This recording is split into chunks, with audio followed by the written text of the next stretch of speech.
Good morning, good morning. Just wanted to reach out to, I want to talk to the Christians in our city this morning. I want to speak to the Christian leaders in our city this morning. I've had a absolutely undeniable burden since last week. I've had an undeniable burden since last week as Wednesday night was down here on McBain Avenue with the Hickam family at the loss of James Hickam. And as I was down here praying with neighbors and as I was down here talking to different ones, the Lord spoke to me last Wednesday night.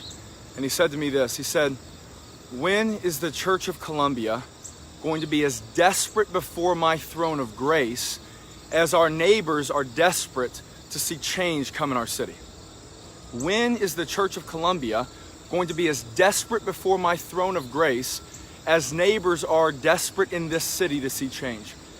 The Lord said that to me Wednesday night, and this morning I want to invite you. I'm talking to you, Christian in Columbia or abroad if you have a heart for our city. I'm talking to you, Christian leader, church leader here in the city.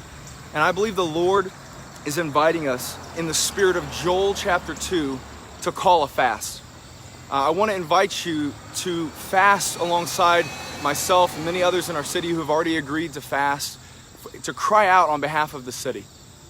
Quote my good friend DeMarcus Thomas Brown, pastor here at Convergence Church in the city. He says it like this: "What is dead does not need to be revived. That which was alive needs to be revived." I believe the Lord is calling for a revival first in the church in this city, that we would bear the burden of the Lord for the city. That when we see 6 homicides in a month, precious families crushed and crippled, that these things wouldn't be somebody else's problem, but that we as the church would recognize that we are the response.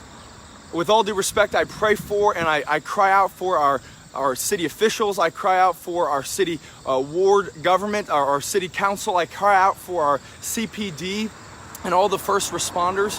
But at the end of the day, it's going to be the church that is the response. It's going to be the church that brings about the response from heaven of what God has in our city. And we need a revival, church.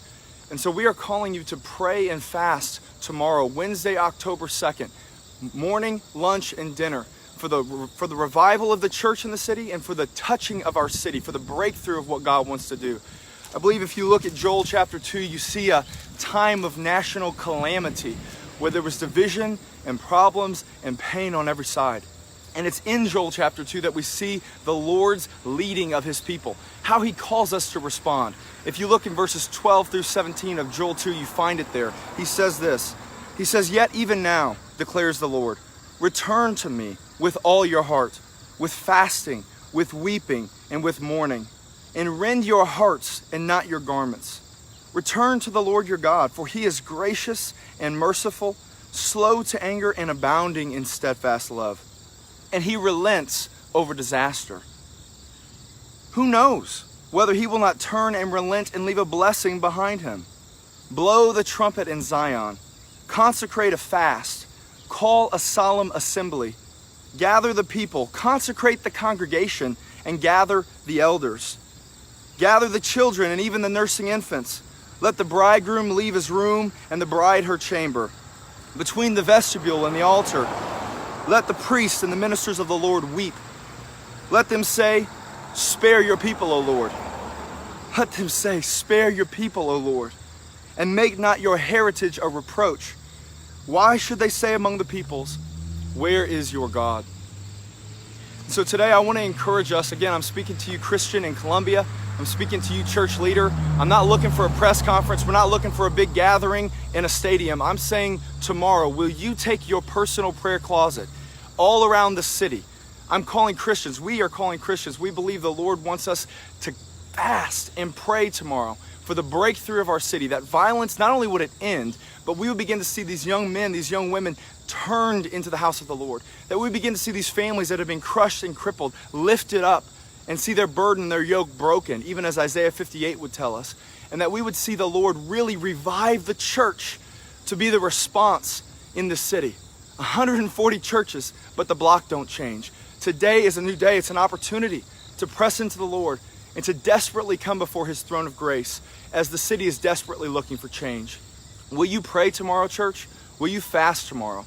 Christian leader, I'm encouraging you. Many of you have prayer meetings at your own local churches. I'm not asking you to leave your local church. I'm asking you to turn your prayer meetings into times of a solemn assembly in the spirit of Joel 2, 12 through 17, and to cry out for the welfare of our city. Church, we love you.